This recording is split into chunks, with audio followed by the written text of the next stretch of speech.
Welcome to MMM's free YouTube channel. Hope you enjoy my videos. Don't forget to like, share, and subscribe. I'll appreciate it a lot. Kabanata 50. Hindi yan totoo. Mariing tugon ni Chang Heo. Iyan ang sasabihin mo dahil hindi ito umayon sa plano mo, ni Sinisola. Ngunit hindi mo ito pinigilan. Sa halip, hinayaan mo lang mangyari ang Great Disappearance. At pinapahalagahan ko iyon, dahil wala ako rito ngayon kung hindi dahil sa iyo. Humarap si Sola kay Chang Heo at nagpatuloy, alam mo ba, Master? May mga tao pa ring sinusubukang makamit ang awakening gamit ang teknik na itinuro mo sa amin, mga taong walang talento at walang koneksyon. Winawasiwas nila ang kanilang espada sa isa't isa ng 1,000, 10,000, o milyong beses. At sa prosesong ito, pinapatay nila ang isa't isa ng paulit-ulit. Kakaunti lamang sa kanila ang nakakaabot sa 1 bilyong sword strike. Sa oras na malaman na nila ang tunay na kahulugan ng pagkabuhay at pagkamatay, magsisimula na nilang makita ang mundo ng higit pa sa normal na paningin ng tao. At dito nila natututunan ang unang konsepto ng awakening, ang dissociation, pahayag ni Sola. Dissociation. Iyon ay isang maling konsepto. Sigaw ni Chang Heo, habang nagsisimula ng magpakawala ng enerhiya upang ailatag ang kanyang sariling mundo. Ito ka na naman. Anong alam mo? Hindi ka pa nga isang fully awoken, pagmamayabang ni Sola. Sa mismong sandaling iyon, binalot sila ng tinatawag na White Realm Remembrance, ang unique world na nilikha ni Chang Heo. Ang iyong unique world ay hindi pa rin nagbabago kahit kaunti, puna ni Sola habang tinitingnan ang paligid. Sobrang takot ka na mawala ang iyong katauhan bilang tao, at dahil dyan, hindi mo man lang dinisenyuhan o ginuhitan ang iyong mundo. Ngunit ang sa akin, pinuno ko ito. Biglang kumilos si Sola. Bilang ikalawang commander ng Rupture, marahas niyang hiniwa-hiwa ang mundong ginawa ni Chang Heo. Nanlaki ang mga mata ni Chang Heo sa nasasaksihan. Mula sa mga hiwa sa kanyang espasyo ay may lumabas na agos ng pulang likido, isang malapot na dugo na unti-unting pumuno at nagpalaho sa kanyang White Realm. Nabalitaan ko nga na naging isa ka sa mga pinuno nila. Ang ibig bang sabihin nito, nakamit mo na ang third stage of awakening? Tanong ni Chang Heo habang pinipigilan ang pag-atake. Sa tingin mo ba, hanggang third stage lang ang inabot ko? Tugon ni Sola na may nakakatakot na ngiti. Biglang may napansin si Chang Heo sa kanyang ibaba. Ang sahig ay napuno ng mga bangkay at kalansay ng mga taong may naaagnas pang laman. Ano sa tingin mo? Pamilyar ba ito sa iyo? Bulong ni Sola. Ito ang Great Disappearance. Ano ang pakiramdam na makita ang sarili mong obra? Ang landscape of death. Aking master, ang mga buhay ay hindi dapat gumagaya sa mga patay. Ang mundong ito ay hindi na kailanman magbabago. Kaya naman, bumalik ka na sa Rupture kasama ko. Magbabago ito, sigaw ni Chang Heo. Ano? Seryosong tanong ni Sola. Ang sabi ko, magbabago ang mundong ito. Ang buong chaos ay magbabago sa panahong ito. Mariing paninindigan ni Chang Heo habang samasagi sa kanyang isip ang mukha ng kanilang Castle Lord na si Jae-hwan. Tinitigan siya ni Sola bago dahan-daang tumalikod. Hindi pa rin talaga ako makapaniwala na ganyang mukha pa rin ang ipapakita mo sa akin. Binago ka ba ng batang iyon? Pero alam naman nating dalawa na sa huli ay mabibigo ka pa rin. Gaya ng nangyari sa Chaos Sham na raang taon na ang nakalipas, at sa Great Realm 700 taon na rin ang nakalipas, pareho silang nabigo. Katulad din ng pag-iwan mo sa amin noon upang tumakbo palayo. Ngunit kung gusto mo, pwede mo namang subukan uli. Ang Rupture ay magmamasid sa iyo. Kasunod nito, unti-unting naglaho ang figure ni Sola sa kadiliman. Samantala, sa loob ng tore kung nasaan si Kaiman. Unang yugto ng Awakening, Suspecting the World. Ikalawang yugto, Understanding the World of Suspicion. Ikatlong yugto, Ika-4. Dahil sa tindi ng pagsasanay, unti-unti nang nawawala ng malay at lumulubog sa kawalan ng isip ni Kaiman. Hoy, Kaiman, gumising ka! Sigaw ng isang boses. Iyon ay si Jae-hwan, na kasalukuyang seryosong nakikipagpalitan ng saksak sa kanya. Nagulat si Kaiman at mabilis na umiwas sa paparating na talem. Huwag mo akong bibigwin, Kaiman. Labanan mo ako gamit ang buong lakas mo. Utos ni Jae-hwan sabay mabilis na pagsaksak muli. Bahagyang tinamaan si Kaiman sa balikat. Wala akong maisip na paraan para matalo siya. Hindi ko man lang masukat o maintindihan ang totoong lakas ng Castle Lord. Magiging malakas ba talaga ako? Ano ba ang ginawa ko sa buong buhay ko? Pag-aalinlangan ni Kaiman sa kanyang sarili. Sa gitna ng kanyang pagkatuliro, muling umalangaw ang boses ni Jae-hoan, huwag mong hayaang limitahan ka ng mundong ito, Kaiman. Nang marinig ito, biglang umilo ang mga mata ni Kaiman. Pumasok na siya sa ikatlong yugto ng awakening. Isang malakas na alon ng enerhiya ang biglang pumulibot sa kanyang katawan at marahas na umikot sa kanyang espada. Nang makita ito, napangiti si Jae-hoan. Ang paglimot sa mundong nilikha ng sistema para sa atin. Nagkasalubong ang kanilang mga naglalakihang atake sa isang matinding pagsabog. Ang determinasyon ni Kaiman ay nagbunga upang makalikha siya ng sarili niyang katangian, ang Oblivion, ang lumaragasang tubig ng paglimot. Matapos ang usok, bumagsak ang isang tuhod ni Kaiman sa sahig, habang habol ang kanyang hininga. Binabati kita, purring sambit ni Jae-hoan. Dahan-daang itinaas ni Kaiman ang kanyang nakayukong ulo. Sa wakas, naabot mo na rin ang ikatlong yugto ng awakening, sabi ni Jae-hoan habang nakangiti. Talaga bang mas malakas na ako ngayon? Hindi makapaniwalang tanong ni Kaiman. Oo, mas malakas ka na ngayon, tugon ni Jae-hoan. Gayunpaman, batid pa rin ni Kaiman ang napakalaking distansya ng kanilang antas.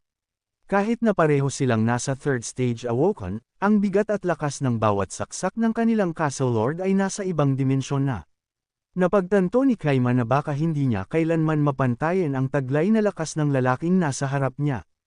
Samantala, sa kabilang dako ng Gorgon Fortress, isang mainit na pagpupulong ang kasalukuyang nagaganap sa loob ng conference room. Dahil sa pinaplano na namang Abyss Expedition, marami ang tumututol.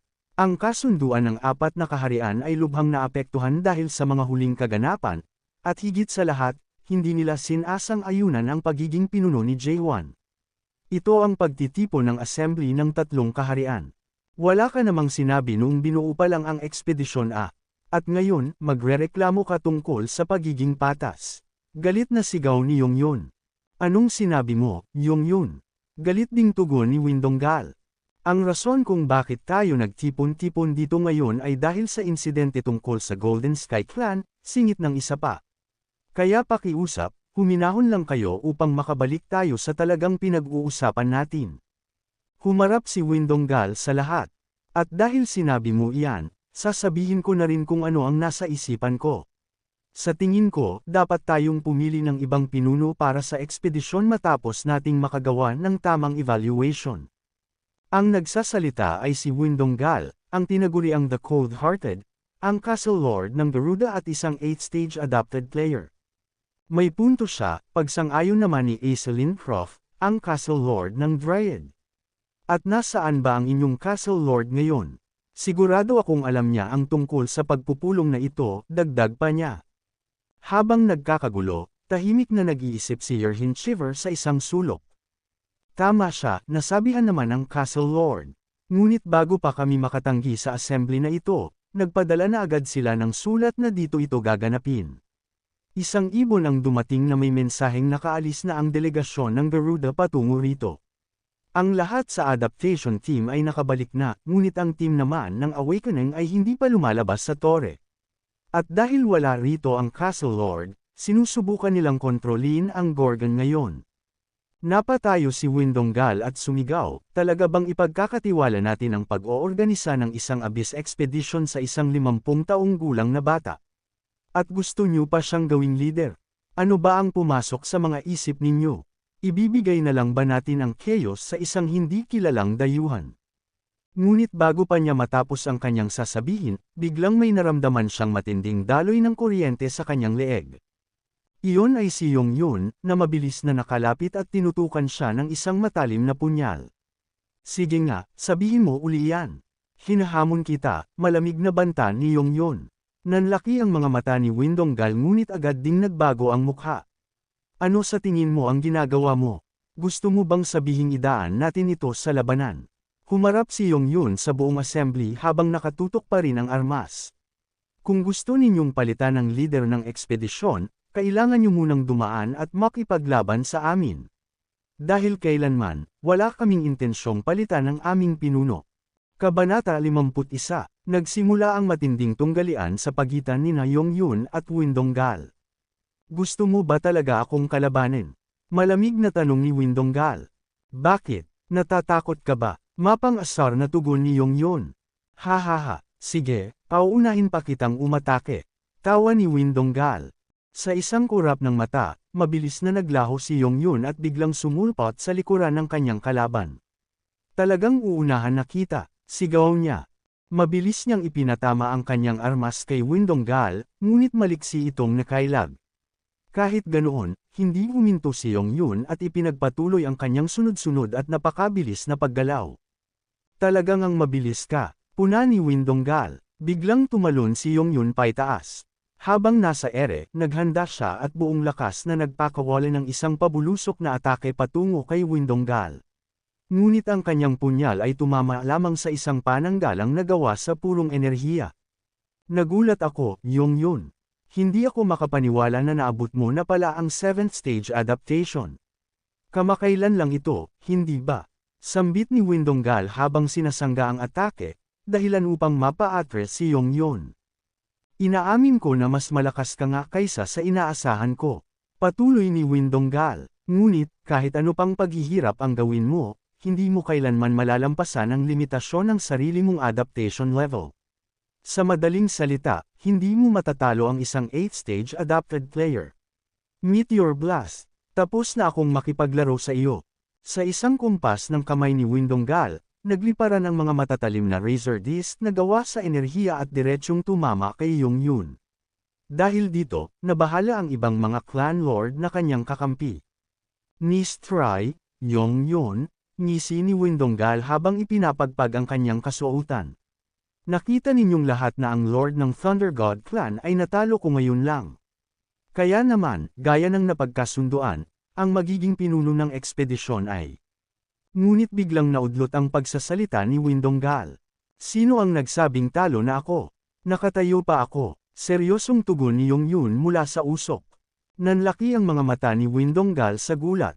Sa tingin ko, nahihilo ka lang dahil ang dami mong sinasabi. Kaya hayaan mong gisingin kita, hamon ni Yongyun habang dahan-daang naglalakad pabalik sa gitna. Talagang ayaw mong sumuko, asar na senggal ni Windonggal. Haha, iyan lang ba ang kaya mo? Ang maging mabilis. Sigaw niya sabay pakawala muli ng mga saksak. Sa pagkakataong ito, biglang nag-alab sa naglalakihang apoy ang punyal ni Yongyun. Fire King 18th Sword Strike, Huang Kang Style, Yongyun Technique. Sa isang malakas na ihip ng apoy, tuluyang nasunog at natunaw ang mga energy disc ni Windonggal. Ito ang katangian ng Fire King Sword Strike. Paano niya nagawa iyon? Ano ang ibig sabihin nito? Gulat at naguguluhang tanong ni Windonggal sa kanyang sarili. Hindi pa man nakakabawi ang kalaban, muling nagpakawala ng ibang atake si Yongyun. Stealth Blade, Mayong Jagal Style, Yongyun Technique. Ito naman ang tanyag na atake ng Lord ng Forest School Clan. Papaano ninyo nakayanang ibigay ang kanya-kanya ninyong katangian sa isa't isa? Wala na ba kayong natitirang pride bilang isang clan lord? Galit na sigaw ni Windonggal. Ang pride ay hindi nakakabayad ng mga bayarin. Pilosopong sagot ni Yongyun sabay mabilis na pagsugod. Sa isang iglap ay nagawa niyang sugatan at mapinsala ang katawan ni Windonggal. Kung ganoon pala, mas magiging seryoso na ako ngayon. Galit na sigaw ng nasugatang leader. Biglang umilo ng napakatindi ang buong katawan ni Windonggal at may lumabas na malalaking bilog na enerhiya sa kanyang likuran. Nagulat si Yongyun sa kanyang nakikita. Ito ay parang isang dambuhalang gulong na mabilis na umiikot, di hamak na mas malaki at mas mapanira kumpara sa mga nauna nitong atake. Dahil sa tindi ng enerhiyang nagmumula rito, nagtakbuhan na ang mga ordinaryong manunood upang magtago. Habang ang ibang clan lord ay nagsisyalas din, tanging si Mageek-shin ang nanatiling nakatayo at seryosong nanunood. Ang gulong ng enerhiya ay patuloy na lumaki hanggang sa lumagpas na ito sa taas ng pader ng arena. Nagsimula itong gamulong patungo sa direksyon ni Yongyun na parang isang higanting razor blade. Eternal Sea Blast! Sigaw ni Windonggal. Sa tindi ng lakas nito, nawawasak ang bawat bagay na madempian ng enerhiya, at tuluyan itong pinalibutan si Windonggal na parang isang nagngangalit na ipu-ipu. Nasaan ka na, Yongyun? Tingnan natin kung kaya mo itong sanggain. Hamon ni Windonggal. Ngunit sa gitna ng kanyang pagsigaw, biglang sumulpat si Yongyun sa mismong itaas ng ulo ni Windonggal, sa tanging bahagi kung saan may butas ang kanyang depensa. Ako rin, tapos na akong makipaglaro sa iyo, malamig na sambit ni Yongyun mula sa itaas. Nagagalak akong nakilala kita, Windonggal. Column, Asher Sky Sword Strike, Mogaek Shin Style, Yongyun Technique. Mabilis na bumulusok pababa ang punyal ni Yongyun, diretsyong nakatutok upang patamaan ang ulo ni Windonggal. Ngunit bago pa man tuluyang bumaon ang talam sa bungo nito, biglang sumulpot ang isang espada at hinarang ang atake. Iyon ay si Mogaek Shin. Tama na ito, Yongyun. Sambit ni Mogaek Shin habang mahigpit na sinasangga ang punyal ni Yongyun na ilang pulgada na lang ang distansya sa ulo ni Windonggal. Humarap si Mogaek Shin sa nanginginig na kalaban. At ngayon, sa tingin ko ay natalo ka na, Windonggal. Tinatanggap mo ba ito? Hindi mo naman talaga balak na palabisan ang Guardian Horned Beast ng Garuda, hindi ba? Paglalahad ng seryosong mandirigma. Nang marinig ito ng mga natitirang manunood, agad silang nag-usap-usap tungkol sa balak sana nitong magpakawala ng isang mapanganib na anti-undead weapon. Huminga ng malalim si Windonggal at ibinaba ang kanyang mga kamay. Oo, sige na. Tinatanggap ko nang natalo ako. Dahan-dahan siyang tumayo ng maayos. Magaling ang ginawa mo, Yongyun, puri ni Mogaek Shin sa kanyang kasamahan habang nakatayo sila sa natitirang bahagi ng nawasak na entablado. Natalo si Windonggal kay Yongyun. Tumingin si Mogaek Shin sa paligid ng assembly. Sino ang susunod? Sino ang gustong lumaban sa akin? Ikaw ba, Aislinn Croft? Kung sino man ang may gusto pang makipaglaban ay bumaba na rito, at malugod ko siyang makakaharap, hamon niya. Ngunit sa gitna ng kanyang panawagan, dahan-daang lumakad paakyat ng entablado si Gukryongja. Ano sa tingin mo ang ginagawa mo dyan? Takang tanong ni Mogaek Shin sa kanya. Malinaw naman siguro sa iyong mga mata na ako ay nagpalit na ng panig na susuportahan, tugon ni Gukryongja na may pilit ng ngiti. Ngunit bakit? Sa anong dahilan? Tanong muli ni Mogaek Shin. Tumingin si Gukryongja sa labas ng arena, tila may inaabangang paparating. May pakiramdam kasi akong mas malaki ang tsansa ng panig na ito na manalo sa huli. Biglang isang malalim at banyagang boses ang umalangaw sa buong paligid. Lalabanan kita, Mogaek Shin. Isang madilim na anino ang unting naglakad patungo sa kanila mula sa isang dako ng silid. Matagal-tagal na rin tayong hindi nagkikita, pananalita ng estranghero. Ang lalaking kara-rating lang ay walang iba kundi si Qian Ilbang, ang tinaguriang The Handsome Master, isang napakalakas na 9th stage adapted player. Ano ang ginagawa ng isang master dito sa Gorgon? Siya ba ang utak sa likod ng biglaang pagtitipon na ito ng tatlong kaharian? Nag-aalalang pag-iisip ni Yerhin Shiver habang nakabantay sa gilid. Seryosong humakbang pasulong si Mogaek Shin, mahigpit ang hawak sa kanyang espada. Ang isang kilalang nilalang na itinuturing na kalaban ng buong Chaos, ang siyang pumatay sa napakaraming espiritu 900 taon na ang nakalipas, at siya ring nagnakaw ng prutas sa Tree of Illusion. Hindi ko inaasahan na makikita kitang muli rito. Huwag ka nang maging ganyan, ngiti ni Qian Ilbang habang itinaas ang kanyang kamay. Halika na rito at sumama sa akin. Ang Master of Steel, na isa sa mga matalik mong kaibigan, ay labis ka ng kinasasabakan at namimiss. Kabanata 52, ang pagkikita matapos ang 900 taon. Isang madilim at mabigat na atmosfera ang bumalot sa paligid ng maganap ang matinding tagpong ito. Walang pakundangang binitiwan ni Bang Qian-il ang kanyang mga salita habang malamig na nakatitig sa kaharap niyang si Mogaek Shin. Tama na ang mga walang kwenta mong salita. Hindi tatalab iyan sa akin. Nasasabik na sa iyo ang Monarch of Steel, aking dating kaibigan, pang-uuyam ni Bang Qian-il. Hindi makapaniwala si Mogaek sa kanyang narinig. Nagsisilbi ka ba sa ilalim ng tinatawag na Monarch of Steel? Tanong niya nang may diin. Oo, kumpirma ni Bang Qian-il na may kasamang nakakainsultong ngiti. At mapalad ka dahil may magaan na loob ang aking Panginoon sa mga martial artist.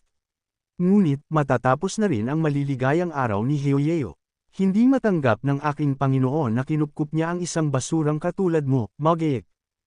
Umapaw ang galit ni Mogaek. Sariwa pa sa kanyang isipan ang trahedya at pagtataksil na ginawa nito sa Merem noon pa man. Ngunit sa halip na makonsensya, binaliwala lamang ito ni Bang Qianil. Pinagtawanan pa niya kung paano sila madaling pinatawad ni Hyoyeo noong mga panahong iyon. Ang pagsugod at ang panlilinlang ng mga paksyon. Dala ng nag-aapoy na puot sa kanyang dibdib, mabilis na sumugod si Mogaek Shin. Subalit, sa kabila ng kanyang mabilis at mabibigat na atake, walang kahirap-hirap na sinalubong at sinangga ito ng mga kamay ni Bang Qianil. Nagiging marahas ka naman agad sa ating unang pagkikita matapos ang 900 taon, biro pa ni Bang Qianil habang umiilag. Ikaw, Bang Qianil, ang Dryad, ang Garuda, at ang Priestess Clan, kailan pa ninyo kami pinaglaruan? Nanggagalaiting sigaw ni Mogaek. Itinanggi ito ni Bang Qianil at sinabing nagbibigay lamang sila ng payo upang tulungan ang iba na piliin ang tamang desisyon. Dagdag pa niya, ang mga pangarap ni Mogaek at ng Gorgon Fortress Master ay puro lamang delusyon na walang patutunguhan. Sa kabilang banda, tahimik na pinapanood ng Dryad Fortress Master ang mga pangyayari mula sa malayo. Ayon sa tauhan ng Steel Master na si Hai Yang, ginagawa lamang ng Dryad ang tama. Para sa kanila, ang Gorgon Fortress Master ay labis na mapanganib dahil ginagamit nito ang Abyss Expedition Squad upang pag-isahin ang buong Chaos. Para sa kanilang kampo, ang ganitong hakbang ay isang malaking banta. Wika nga ni Hai Yang. Ito ang tatak na ibinigay sa mga nilalang na gustong baguhin ang Chaos. Dahil kapag may lumilitaw na banta, kalakip nito ang pag-usbong ng pag-asa, ngunit sa huli, haantong lamang ito sa purong kawalang pag-asa. Habang nagaganap ito, malalim naman ang iniisip ni Asa Lincroft. Pilit niyang tinatanong ang kanyang sarili kung tama ba ang desisyong ito, lalo pat malapit nang maganap ang malaking pagtitipon ng 3 fortress sa Gorgon sa susunod na linggo. Ang sining ng labanan, ang pagitan ng ika-8 at ika-9 na yugto. Sa gitna ng labanan, patuloy ang walang tigil na pag-atake ni Mogaek. Ngunit kahit anong pilit niya, pinipigilan lamang siya ni Bang Qianil ng may ngiti sa labi. Dapat itigil mo na ito. Hindi mo ako matatalo, seryosong babala ng kalaban. Nang bahagyang mapa-address si Bang Qianil, sinamantala ito ni Mogaek at inilabas ang kanyang pinakamalakas na tira, ang Heavenly Sword Technique. Isang malaking pagsabog ang umugang nang sumalubong ang atake malapit sa mukha ni Bang Qianil. Ngunit pag-alpas ng usok, nakita nilang sinangga lamang ito ng kalaban ng walang kahirap-hirap. Dito na ipinakita ang nakapangangilabot na agwat ng kanilang abilidad. Ang pagkakaiba ng ika-8 at ika-9 na yugto ay sadyang napakalaki. Abutin mo muna ang ika-9 na yugto bago ka bumalik, wika ni Bang Qianil. Sabay dikit ng kanyang kamay sa katawan ni Mogaek, isang malakas na shockwave ang kumalat sa buong paligid, dahilan upang bumagsak si Mogaek sa isang tira lamang. Sa isang tabi, nanginginig sa takot si Gukryongja habang nag-iisip, ang Golden Monarch na namumuno sa 12th region ay hindi pa isang Grand Monarch, at itong si Bang Qianil ay nasa pinakamababang ranggo lamang sa 3 henerasyon, isang Brigadier General. Kung ang mga hamak na alagad ay ganito nakalakas, paano pa kaya ang mismong mga pinuno nila? Sa kabila ng matinding sugat at panghihina, gumapang at muling tumayo si Mogaek Shin. Hindi niya makakalimutan ang kahihiyan at trahedya noong 900 taon na ang nakalilipas.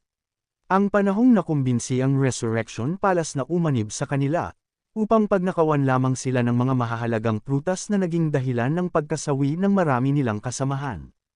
Bang Qianil, iba na ang panahon ngayon. Sigaw ni Mogaek habang ibinubuhos ang kanyang huling lakas.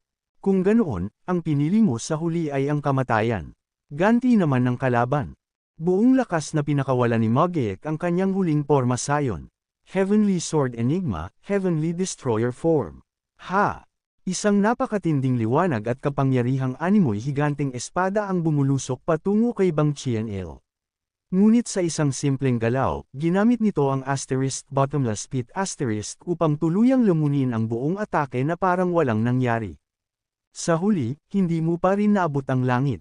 Noon, 900 taon na ang nakalilipas, pati na rin ngayon. Wala kang mababago kahit ano, malamig at malupit na sambit ni Bang Qianil habang nakapatong ang kanyang kamay sa ulo ng sugatang si Mogaek. Handa na sanang tapusin ni Bang Qianil ang buhay ni Mogaek. Nagmamadaling tumakbo sina Mayong Jaegal at Huang Kang upang iligtas ang kanilang kasamahan, ngunit alam nilang hindi sila aabot. Hanggang sa, isang pamilyar at mabigat na boses ang umalingaw mula sa likuran ni Bang Qianil. Patawad kung nahuli ako, Mage. Ang ating Castle Lord ay may mga ginagawa pang mas mahahalagang bagay, kaya maaaring matagalan siya bago makarating dito. Dahan-daang humakbang ang figure mula sa dilim. Panipi tuldok. Kaya naman, ako muna ang lalaban para sa Castle Lord, pagtatapos na sambit ng dumating na tagapagligtas, si Kaiman. Kabanata 53, 200 taon ng pagsaksak. Ano ba talaga ang ginagawa ng Castle Lord? Ang Abyss Expedition ay gumuho na bago pa man ito mabuo ng tuluyan. Nag-aalalang sambit ni Yerhen Shiver, ang Prime Minister. Huminahon ka lang, Mr. Prime Minister. Nandito na ako. Ang lahat ay magiging maayos na, mahinahong boses ni Kaiman habang humahakbang palapit sa dagwang si Mogaek Shin. Ayos ka lang ba, Mogaek? Nandito ka na, Kaiman, nahihirapang sagot ni Mogaek. Ngunit huwag mong isiping kakayanin mo siyang kalabanan. Hindi mo siya kayang talunin. Magiging maayos ang lahat, kaya huwag kang mag-alala sa akin, sir, kalmadong tugon ni Kaiman. Binaling niya ang kanyang tingin sa mga kasamahan. Kayong dalawa, ilayo ninyo sila sa lugar na ito. Dalhin ninyo sila sa bahaging hindi aabutin ng aming sagupaan. Ano ang ibig mong sabihin? Gulat na tanong ni Mayong Jaegal. Kahit si Mogaek Shin ay hindi siya kinaya. Kahit isipin pang magsama-sama tayong umatake sa kanya, hindi natin siya kakayanin. Pakiusap, Lord Mayong Jaegal. Hayaan ninyo akong makipaglaban ng mag-isa sa kanya, mariing pakiusap ni Kaiman. Seryoso ka ba, Kaiman? Pag-aalinlangan ni Mayong Jaegal. Hinawakan ni Kaiman ng mahigpit ang puluhan ng kanyang espada at buong tapang na humarap sa kalaban. Matagal-tagal na rin tayong hindi nagkita. Handsome Master. Kumunat ang noo ni Bang Qianil. Kilala mo ako. Parang pamilyar ka, pero hindi kita maalala. Kaiman ba ang pangalan mo? Alam ko na. Ikaw ba yung amateur sa nakaraan? Ang nag-iisang hindi nakasali sa Abyss Expedition dahil hindi pa sapat ang kakayahan. Pang-uuyam nito. Oo, tama ka. Pero noon iyon. Matapang na sagot ni Kaiman. Sa nakikita ko sa iyo, at dahil may lakas ka ng loob na harapin ako, ibig bang sabihin nito ay lumakas ka na ng kaunti? Ngisi ni Bang Qianil. Subukan mo akong kalabanan para malaman mo. Hamon ni Kaiman. Tingnan natin kung ano ang ibubuga mo.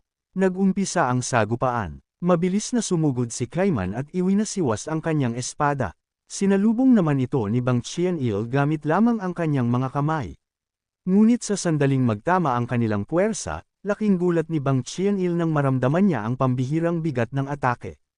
Tumilapon siya palayo dahil sa lakas ng tulak ni Kaiman. Nakakaintiga, ano bang katangian ang ginamit mo ngayon? Tanong ni Bang Qianil habang muling tumatayo. Hindi ito kasing lakas ng nakamamatay na saksak ng Castle Lord, ngunit mas malakas ito sa normal na saksak niya, kalmadong paliwanag ni Kaiman.